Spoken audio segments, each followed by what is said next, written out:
Welcome to my views and news complete situation report from Sudan, where 7-day ceasefire is coming to an end after a few hours. Today is Monday, and at 9:45 p.m. local time, ceasefire is going to come to an end.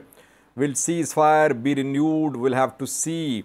Meanwhile, alarming developments in Darfur, less covered area of Sudan in this war. From day one, I've been trying to keep you updated, keeping in view the history, sensitive history of this region. Now, international media is starting to cover the catastrophe, the devastation which is engulfing different zones of Darfur. Details for you would happen in the last 24 hours, what could happen in the coming few days. Firstly, viewers, today is Monday, last Monday, 9:45 p.m. local time, ceasefire came into effect. 7-day ceasefire ending today. So far, no announcement of a new ceasefire, but both parties agreed to talk about a new ceasefire. We cannot say that 7-day ceasefire was a success. It wasn't a success because yesterday we saw a statement from American and Saudi observers confirming that both parties violated the ceasefire in the form of airstrikes, in the form of mobilization of their fighters, attacks on hospitals, attacks on shipments of medicines, etc. But intensity of fighting decreased in the last 7 days. No one can deny that. So that is why let's hope that ceasefire is renewed. No announcement, but reportedly the two sides could agree to extension of a ceasefire for 5 days, reportedly. So in coming hours, we could see announcement of another 5-day ceasefire. Problem is how to implement these ceasefires on the ground, because on the ground, both sides believe they have a chance to defeat the other side. So that is why they're not completely implementing the ceasefire. Meanwhile, before the end of ceasefire, again clashes today happened in Darfun, Bahri, Khartoum, Central. Yes, intensity of fighting decreased, but clashes reported. Military planes were seen flying over Darfun, over Khartoum Central. No confirmation about any airstrikes today, but flights of military planes were seen over capital Khartoum. Meanwhile, the two parties are meeting in Jeddah for extension of ceasefire. We'll have to wait for a few hours to see the outcome of talks for extension of a ceasefire. In Bahri, in Darfun, and Khartoum Central, we're seeing that a new development is happening.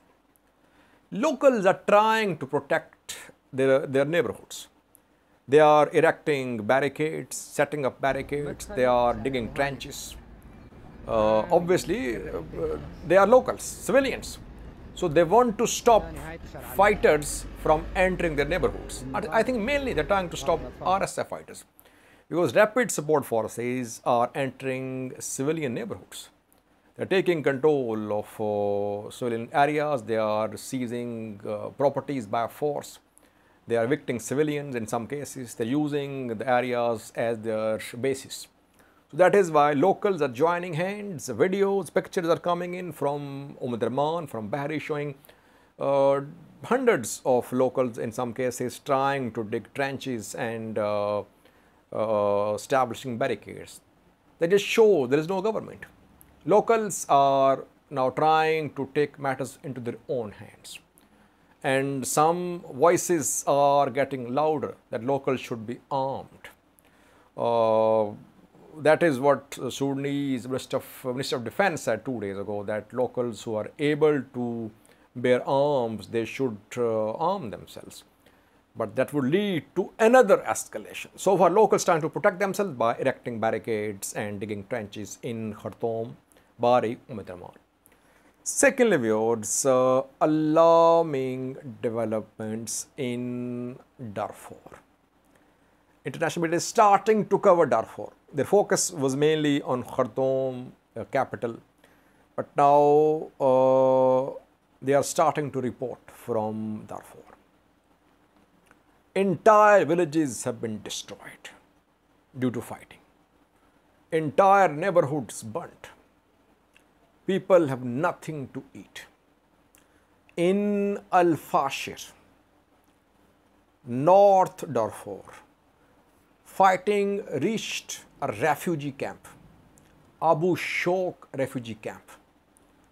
You can imagine if fighting is happening at a refugee camp, what is happening in other parts of Al-Fashir.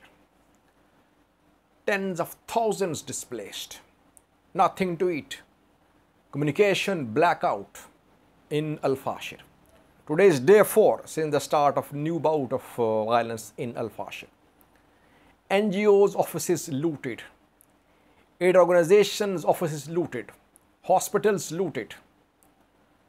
And in Nyala, BBC today shared a picture from a village close to Nyala. Abu Adam is the name of this village. This village has been completely wiped out.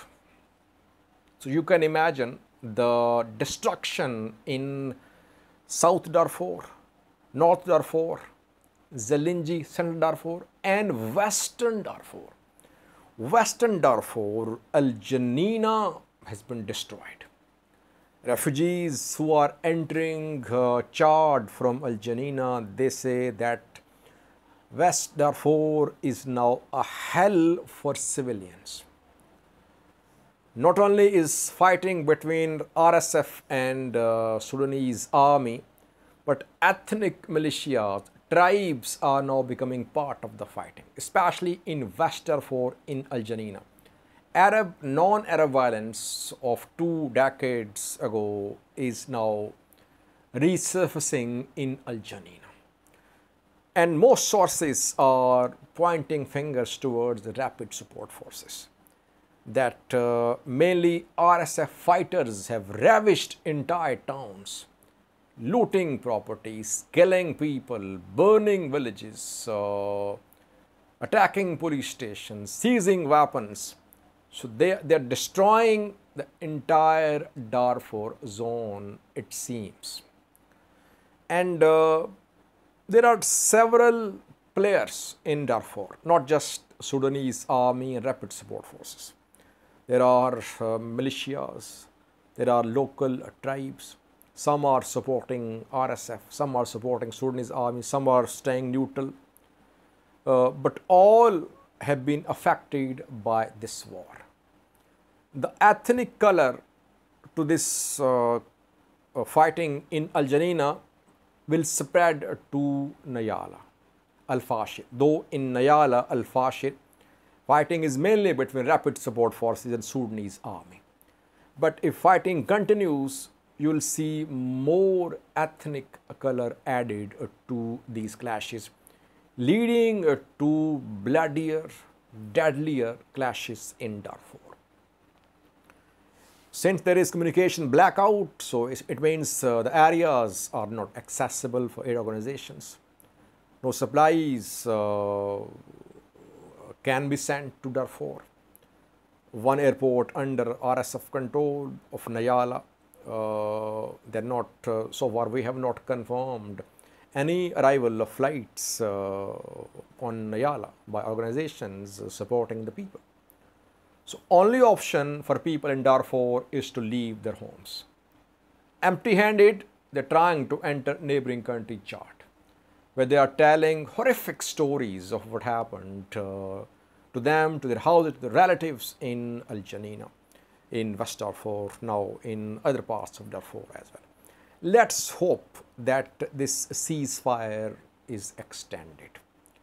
And the aid organizations, observers from Saudi Arabia, US, they should try to focus more on Darfur. This war is showing now its ugly colors. Sudanese Red Cross today confirmed that so far it has buried 118 dead bodies which were lying on the streets of Khartoum, on the streets of Nyala in Darfur. Dead bodies of soldiers mainly. There could be hundreds of other dead bodies as well in different parts of Khartoum, Bari, Umdurman, and Darfur. So you can see what is happening in Sudan. Immediate international intervention is needed. US and Saudi Arabia, they're trying to mediate. But an African come European come Arab initiative is needed. All players should be involved. Only American Saudi initiative will not produce results. African leadership should also be involved, Arab and European leaders too. Because Al-Burhan is not very comfortable with Saudi and American intervention, though he's not in a position to reject this intervention because he needs money. His economy crumbling, he'll need support from Arab countries and from the US. African countries cannot support Burhan financially, though Burhan is in support of some African initiative to resolve this conflict. Sudanese rapid support forces, they want Arab intervention, European, American intervention. So that is why there should be some sort of broad mediatory effort. That is the way forward, I think. So far, no announcement of a new ceasefire. Challenge is how to implement the ceasefire. Thank you for watching.